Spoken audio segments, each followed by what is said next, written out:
Okay, my next question will be from Farrukh Saab. Sir, you have had a chance to work in different ecosystems, both nationally and internationally.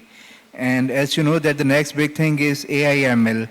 So what as per you, the role does AI ML play in GNG workflows and how can it be leveraged effectively?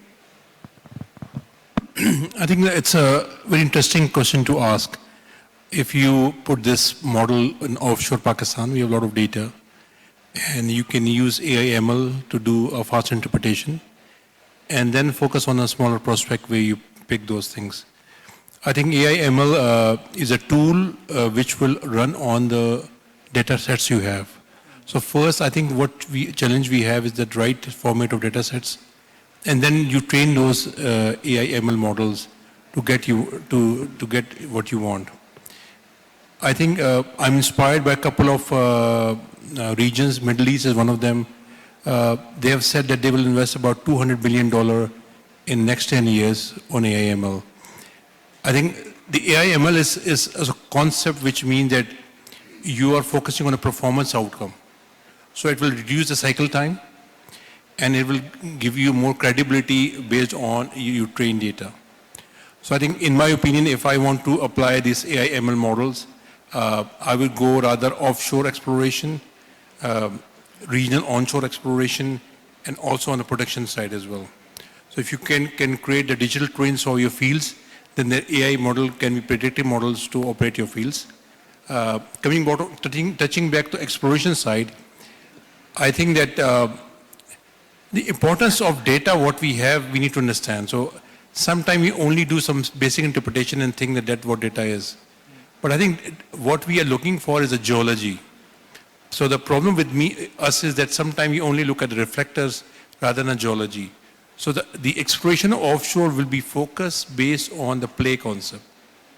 And we need good minds to bring together to make a choice that how we can come to first discovery. In the first session, there were a lot of comment made that we need to reach to first discovery and that it will open up the offshore here. I think that the other part was told that we need to collaborate. So I think DNM is doing a good study in Pakistan at the moment to look at the basin-wide studies.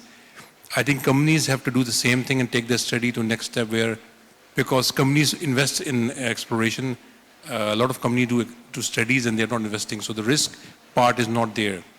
I think, in my opinion, going forward, I think AI will be a good tool to reduce the exploration cycles. I think that's the most critical thing, because in a lot of cases, the exploration cycle is anything between 5 to 10 years. So I think the bigger picture will be reducing the exploration cycle. Thank you. So just a little bit elaboration of this question, that does the data of an analog basin of the same age of our Indus Delta can be beneficial in training the AI ML? The lessons learned over there, can they be used in that? I think in conceptual wise you can use it, but not on real data. I think there are a couple of analog basins around the world. You can use the same conceptual deposition model and use the same petroleum system models to train your models.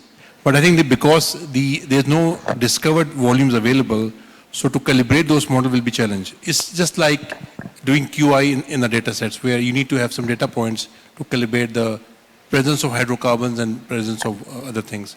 So I think simple answer is no, but on conceptual wise it will be an advantage.